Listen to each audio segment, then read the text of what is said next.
നമസ്കാരം. എല്ലാവർക്കും ഈശ്വരാധീനം കിട്ടട്ടെ എന്ന് പ്രാർത്ഥിച്ചുകൊണ്ട് എല്ലാവരെയും ഞാൻ ഈ വീഡിയോയിലേക്ക് സ്വാഗതം ചെയ്യുന്നു. ഇന്ന് ഞാൻ പറയുന്ന വിഷയം 2026 വിഷുഫലം മകരക്കൂറിൻ്റെതാണ്. മകരക്കൂറിൻ്റെ വിഷുഫലമാണ്. ഞാൻ ഓരോ നക്ഷത്രക്കാരുടെയും, അതായത് അശ്വതി മുതൽ രേവതി വരെയുള്ള നക്ഷത്രക്കാരുടെ വിഷുഫലം ഞാൻ ഇട്ടിരുന്നു. അതുകൂടാതെ ഇപ്പോൾ മേടക്കൂറ് മുതൽ മീനക്കൂറ് വരെയുള്ള ഓരോ കൂറുകാരുടെയും വീഡിയോ ആണ് ഇടുന്നത്. ഈ വീഡിയോയിൽ പറയുന്നത് മകരക്കൂറുകാരുടെ വിഷുഫലമാണ് ഞാൻ ഈ പറയുന്നത്. അപ്പൊ 2026 ഏപ്രിൽ 2026 വിഷുഫലമാണ് ഞാൻ പറയുന്നത്. അതായത് മകരക്കൂറുകാർ 2026 ഏപ്രിൽ 14 ചൊവ്വാഴ്ച രാവിലെ 9:34 ചതയം നക്ഷത്രത്തിൽ ഇടവൻ രാശിയിൽ സൂര്യൻ തന്റെ ഉച്ചക്ഷേത്രമായ മേടൻ രാശിയിലേക്ക് സംക്രമിക്കുന്നു, അതായത് പ്രവേശിക്കുന്നു. അന്നാണ് നാം സാധാരണ വിഷു ആഘോഷിക്കുന്നത്, ഇല്ലേ? എന്നാൽ ഇപ്രാവശ്യം 2026 ഏപ്രിൽ 15 14 അല്ല 15 വിഷു വരുന്നത്. കാരണം അന്ന് സൂര്യോദയം കഴിഞ്ഞു 9:34 സൂര്യൻ തന്റെ മേടൻ രാശിയിലേക്ക് പ്രവേശിക്കുന്നത്. അതുകൊണ്ടാണ് അത് പിറ്റേ ദിവസമായി പോയത്. അപ്പൊ സൂര്യൻ തന്റെ ഉച്ചരാശിയായ മേടൻ രാശിയിലേക്ക് സംക്രമിക്കുന്ന ആ സമയത്തെ സംക്രമ പുരുഷന്റെ ലക്ഷണമനുസരിച്ച് 2026 പഞ്ചാംഗ വിധിപ്രകാരമുള്ള വിഷുഫലമാണ് ഞാനിവിടെ പറയുന്നത്. 2026 സൂര്യന്റെ മേടരാശിയിലേക്കുള്ള സംക്രമിക്കുന്ന ആ സംക്രമ പുരുഷന്റെ പഞ്ചാംഗ വിധിപ്രകാരമുള്ള ലക്ഷണമാണ് ഞാനിവിടെ പറയുന്നത്. അപ്പൊ അത് ഓരോ നക്ഷത്രങ്ങളെയും അത് വേർതിരിച്ചിട്ടുണ്ട്.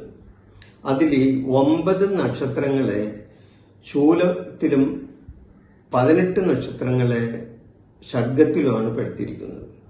അപ്പൊ അതിൽ ശൂലത്തിൽ വരുന്ന 9 നക്ഷത്രങ്ങൾക്ക് വിഷു ഫലം അത്ര ഗുണകരമല്ല.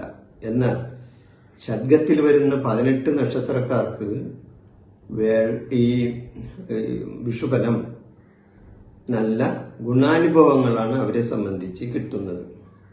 അപ്പോൾ ഒരു സംഭവം ഉണ്ടാവുമ്പോൾ അവരുടേക്ക് ഗുണം ഉണ്ടാവും, ദോഷം ഉണ്ടാവും, ഇല്ലേ? ചില നക്ഷത്രക്കാർക്ക് ഗുണം ഉണ്ടാവും, ചിലവർക്ക് ദോഷം ഉണ്ടാവും. അപ്പോ എല്ലാവർക്കും ഗുണമുണ്ടാവുമെന്ന് അങ്ങനെ വെറുതെ എന്തെങ്കിലും പറഞ്ഞ് ആൾക്കാരെ ബോധം കെടുത്തിട്ട് കാര്യമൊന്നുമില്ല. ഇവിടെ പറയുന്നത് പഞ്ചാംഗ പ്രതിപ്രകാരമുള്ള സത്യസന്ധമായ വിഷുഫലമാണ് ഞാൻ ഇവിടെ സൂചിപ്പിക്കുന്നത്. അപ്പൊ ഇവിടെ ഞാനിപ്പോ പറയുന്നത് ഈ വിഷു ഫലത്തിന്റെ ലക്ഷണം ഞാൻ പറഞ്ഞല്ലോ. സംക്രമ പുരുഷന്റെ ലക്ഷണം അനുസരിച്ച് ശൂലമെന്നും ഷഡ്ഗമെന്നാണ് നക്ഷത്രങ്ങളെ വേർതിരിച്ചിരിക്കുന്നത്. അതിൽ തന്നെ ആദിശൂലം, മധ്യശൂലം, അന്ത്യശൂലം എന്നും ഷഡ്ഗത്തിന് ആദിഷഡ്ഗം, മധ്യഷഡ്ഗം, അന്ത്യഷഡ്ഗം എന്നും വേർതിരിച്ചിട്ടുണ്ട്. അപ്പോൾ ഈ മകരക്കുറിൽ വരുന്ന നക്ഷത്രങ്ങൾ ഏത് വിഭാഗത്തിലാണ് വരുന്നത് എന്ന് നമുക്ക് നോക്കാം. അതനുസരിച്ചുള്ള വിഷുഫലമാണ് ഇവിടെ ഇവരെ കാത്തിരിക്കുന്നത്.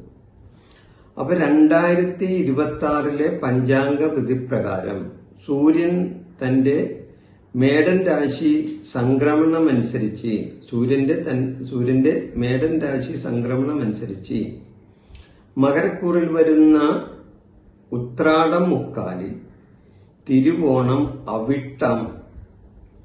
അവിട്ടത്തിന്റെ പകുതി നക്ഷത്രം, അവിട്ടം മുഴുവനുമില്ല. അപ്പൊ ഉത്രാടത്തിന്റെ മുക്കാലും തിരുവോണം മുഴുവനും, അതുകൂടാതെ അവിട്ടത്തിന്റെ പകുതി നക്ഷത്രങ്ങളാണ് ഈ മകരക്കൂറിൽ വരുന്നത്.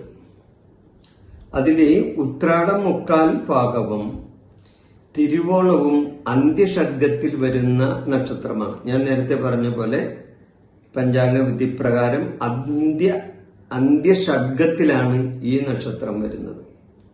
എന്നാൽ മകരക്കൂറിൽ വരുന്ന അവിട്ടം അര ഈ നക്ഷത്രം ആദിശൂലത്തിലുമാണ് വരുന്നത്.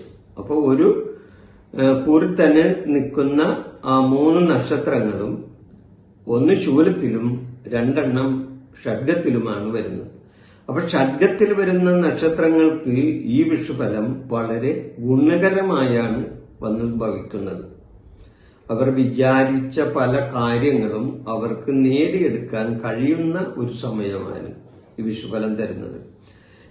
ഇവരുടെ മേലാധികാരികളുടെ പ്രീതി ഇവർക്ക് കിട്ടുന്ന അവസരങ്ങൾ ഈ വിഷുഫലമായി വന്നു ചേരും. അധികാര സ്ഥാനങ്ങളിൽ എത്താൻ ഇവർക്ക് കഴിയും. അധികാരസ്ഥാനങ്ങളിൽ എത്താൻ കഴിയും. അതുകൂടാതെ സുഖകരമായ ഒരു കുടുംബ ജീവിതം ഇവർക്ക് വിഷുഫലമായി ഉണ്ടാകുന്നതാണ്. രാഷ്ട്രീയക്കാരെ സംബന്ധിച്ച് ജനസ്വാധീനം കൂടുതൽ കിട്ടുന്ന ഒരു സമയമായിരിക്കും. ജനം ഇവരുടെ വാക്കുകൾ ശ്രദ്ധിക്കാൻ കാത്തിരിക്കുന്ന സമയങ്ങൾ ഇവർക്ക് വന്നു ചേരും. അതായത് ജനങ്ങൾ ഇവരെ ഏറ്റെടുക്കും.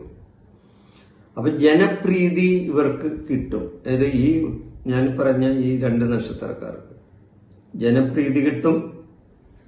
അതോടൊപ്പം തന്നെ പൊതുപ്രവർത്തകർക്കും ഗുണം കിട്ടുന്ന വിഷുഫലമാണ്. രാഷ്ട്രീയക്കാർക്ക് മാത്രമല്ല, പൊതുപ്രവർത്തകർക്കും ഗുണാനുഭവങ്ങൾ കിട്ടുന്ന ഒരു സമയമാണ് ഈ വിഷുഫലമായി ഉണ്ടാകുന്നത്.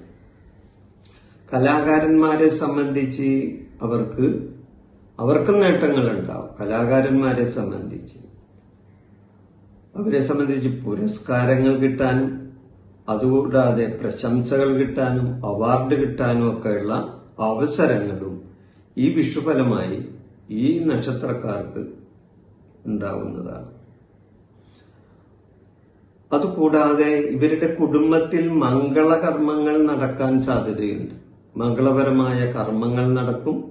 വിവാഹ സംബന്ധമായ കാര്യങ്ങളിൽ തീരുമാനമുണ്ടാകും. ഇനി പ്രേമിച്ചിരിക്കുന്നവർക്ക് പ്രേമ വിവാഹം പോലെയുള്ള കാര്യങ്ങളിൽ കൂടുതൽ അനുകൂലമായ അവസ്ഥ ഉണ്ടാകും. അതും കൂടാതെ തീർത്ഥയാത്ര പോകാൻ ഉദ്ദേശിക്കുന്നവർക്ക് തീർത്ഥയാത്ര പോകാനും ഉല്ലാസയാത്രകളിൽ പങ്കെടുക്കാനും അതോടൊപ്പം തന്നെ ബന്ധുഗുണം ഉണ്ടാകാനും പ്രവർത്തനങ്ങളിൽ വിജയങ്ങൾ നേടാനും ഇവര് ആഗ്രഹിക്കുന്ന വിധത്തിലുള്ള പല കാര്യങ്ങളും ഇവരൊരിക്കലും നടക്കില്ല എന്ന് വിചാരിച്ചിരുന്ന പല കാര്യങ്ങൾ പോലും ഈ വിഷുഫലമായി ഇവർക്ക് വന്നു ചേരുന്നതാണ്. ഇവരിൽ നിന്ന് അകന്നു പോയവർ പോലും ഇവരിലേക്ക് അടുത്തു വരുന്ന സന്ദർഭങ്ങളും ഉണ്ടാവും. ശത്രുതപരമായി ഏതെങ്കിലും വിധത്തില് ഇവർക്ക് ദോഷാനുഭവങ്ങൾ കിട്ടുന്നവരാണെങ്കിൽ ആ ശത്രുദോഷങ്ങൾ ഇവരെ അകന്നു പോകുന്ന അവസ്ഥയും വിഷുഫലമായി ഉണ്ടാകുന്നതാണ്. അപ്പം മൊത്തത്തിൽ നോക്കുമ്പോൾ ഈ 2 നക്ഷത്രക്കാർ, അതായത് തിരുവോണം, ഉത്രാടം 3/4 ഭാഗവും തിരുവോണവും ഈ 2 നക്ഷത്രക്കാരാണ് ഷഡ്ഗത്തിൽ വരുന്നത്. അപ്പൊ ഇവരെ സംബന്ധിച്ച് വളരെ വിഷുഫലം ഈ കൂറിലെ മകരക്കൂറിലെ ഈ നക്ഷത്രക്കാർക്ക് വിഷുഫലം വളരെ നേട്ടങ്ങൾ തരുന്ന ഒരു വിഷുഫലമാണ്. എന്നാൽ മകരക്കൂറിൽ തന്നെ വരുന്ന അവിട്ടം പകുതി നക്ഷത്രത്തിൽ ജനിച്ചവർക്ക് ഈ വിഷുഫലം അത്ര ഗുണകരമല്ല. വിചാരിച്ച പല കാര്യങ്ങളിലും ഇവർക്ക് തടസ്സങ്ങൾ വന്നു ചേരും. പക്ഷികളിൽ നിന്നും ഇവർക്ക് ഉപദ്രവങ്ങൾ ഉണ്ടാകും. നാൽക്കാലികളിൽ നിന്നും ഇവർക്ക് ദോഷാനുഭവങ്ങൾ വന്നു ചേരും. ശത്രുക്കളിൽ നിന്നും ഇവർക്ക് ദോഷങ്ങൾ വന്നു ചേരും. ശത്രുക്കൾ വഴി ഇവർക്ക് ദോഷങ്ങൾ വന്നു ചേരും. കുടുംബത്തിൽ ക്ലേശങ്ങൾ ഉണ്ടാകേണ്ട അവസ്ഥകളും ഉണ്ടാകാം. എന്നാൽ ഇവരെ സംബന്ധിച്ച് ഇങ്ങനെ ദോഷാനുഭവങ്ങൾ ഉണ്ടെങ്കിൽ തന്നെയും ഈ നക്ഷത്രക്കാരെ സംബന്ധിച്ച് അവർക്ക് ജാതകപരമായി നല്ല സമയമാണെങ്കിൽ, അതായത് നല്ല ദശാകാലവും നല്ല അപഹാരകാലവുമാണെങ്കിൽ ഇവർക്ക് ഇതിന്റെ ദോഷാനുഭവങ്ങൾ കുറയുകയും ചെയ്യും. ഇനി അതല്ല, ഇവർക്ക് ജാതകത്തില് അത്ര ഗുണകരമല്ല എങ്കിൽ ഇവർ ഈശ്വരപ്രീതി നേടിയാൽ തീർച്ചയായിട്ടും ദോഷാനുഭവങ്ങളിൽ നിന്ന് മുക്തി കിട്ടും. അപ്പൊ ഈശ്വരപ്രീതി നേടാൻ എന്താ ചെയ്യേണ്ടത്? ഇവരുടെ കുടുംബക്ഷേത്രത്തിൽ വഴിപാട് സമർപ്പിച്ച് പ്രാർത്ഥിക്കണം. കുടുംബക്ഷേത്രത്തിൽ വഴിപാട് നടത്തണം. അതോടൊപ്പം തന്നെ 9 ഗ്രഹങ്ങൾ, അതായത് നവഗ്രഹങ്ങളെ ഇരുത്തിയിരിക്കുന്ന ക്ഷേത്രത്തിൽ നവഗ്രഹ ദോഷശാന്തി പൂജ ചെയ്യണം. നവഗ്രഹ ദോഷശാന്തി പൂജ അതിനധികം കാശൊന്നും വരില്ല ഈ നവഗ്രഹ ദോഷശാന്തി പൂജക്ക്. കാരണം ഏതെങ്കിലും ഗ്രഹങ്ങൾ ഇവർക്ക് ഈ സമയത്ത് ദോഷസ്ഥാനത്താണ് നിൽക്കുന്നതെങ്കിൽ ആ ഗ്രഹത്തെയും കൂടി ഇവർക്ക് അനുകൂലമായി മാറ്റുന്നതിന് വേണ്ടിയാണ്. അങ്ങനെ 9 ഗ്രഹങ്ങളെയും ഇവർക്ക് അനുകൂലമായി മാറ്റുന്നതിന് വേണ്ടിയുള്ള വഴിപാടുകൾ, അതായത് നവഗ്രഹ ദോഷശാന്തി പൂജയും അതോടൊപ്പം തന്നെ കുടുംബക്ഷേത്രത്തിലെ പരദേവതയുടെ സംപ്രീതിയും ഇവർ വാങ്ങിയാൽ തീർച്ചയായിട്ടും ഈ വിഷുഫലമായി ഉണ്ടാകുന്ന ദോഷാനുഭവങ്ങൾ ഇവർക്ക് കുറഞ്ഞു കിട്ടുന്നതാണ്. ഈ വിഷയം ഞാനിവിടെ അവസാനിപ്പിക്കുന്നു. നിങ്ങൾക്ക് നന്ദി, നമസ്കാരം. എൻ്റെ ഈ ജ്യോതിഷ പ്രോഗ്രാം നിങ്ങൾക്ക് ഇഷ്ടപ്പെട്ടാൽ ഇത് സബ്സ്ക്രൈബ് ചെയ്യാനും ലൈക്ക് ചെയ്യാനും ബെൽ ബട്ടൺ അമർത്താനും മറക്കരുത്.